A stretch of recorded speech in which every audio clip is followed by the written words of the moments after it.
अभी कुछ समय पूर्व में सोशल मीडिया पर एक ट्वीट देखा जहां राष्ट्रीय टीकाकरण दिवस के अवसर पर भारत की वैक्सीन क्षमता का प्रदर्शन किया जा रहा था।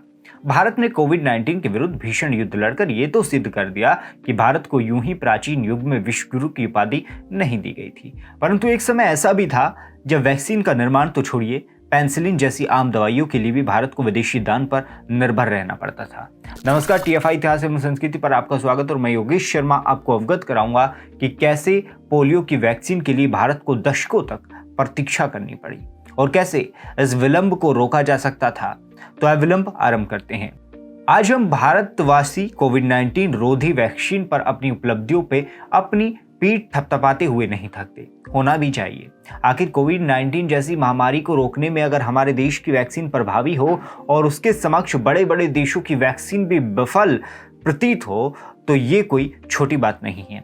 परंतु ये प्रारंभ से ऐसा नहीं था। एक समय ऐसा भी था जब हमें सुई से लेकर अपने आयुध के लिए विदेशी सहायता पर निर्भर रहना पड़ता था।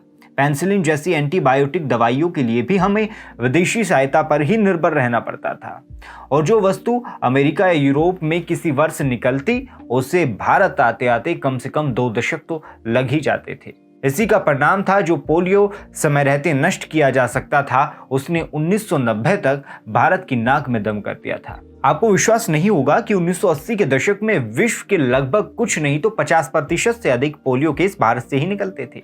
परंतु प्रश्न है कि भारत को इतने वर्षों तक पोलियो का प्रकोप क्यों झेलना पड़ा।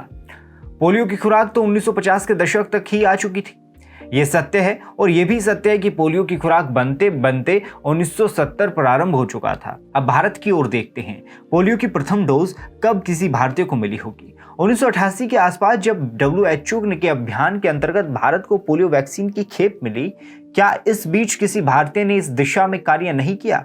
क्या पोलियो को मिटाने के लिए कोई देशव्यापी अभियान नहीं चलाया गया?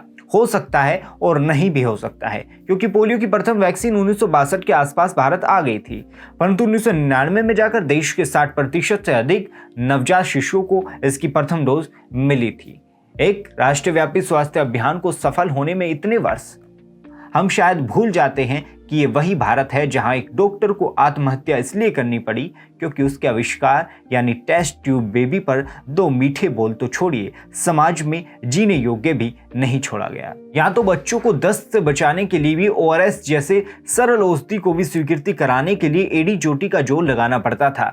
1995 में जब PV नरसिम्हा राव की सरकार थी तब जाकर पोलियो को मिटाने के लिए पल्स पोलियो जैसी राष्ट्रव्यापी अभियान चलाया गया। उससे पूर्व लगभग 4 दशक तक बाकी लोग क्या कर रहे थे?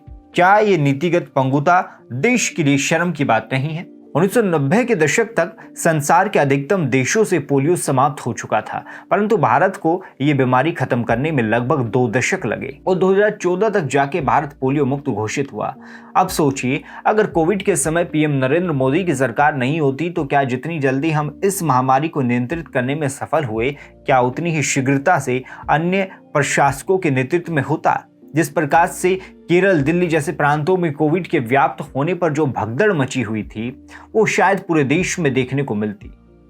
ऐसे में एक प्रश्न तो बनता है, आखिर स्वास्थ्य से ऐसा समझौता क्यों और कब तक?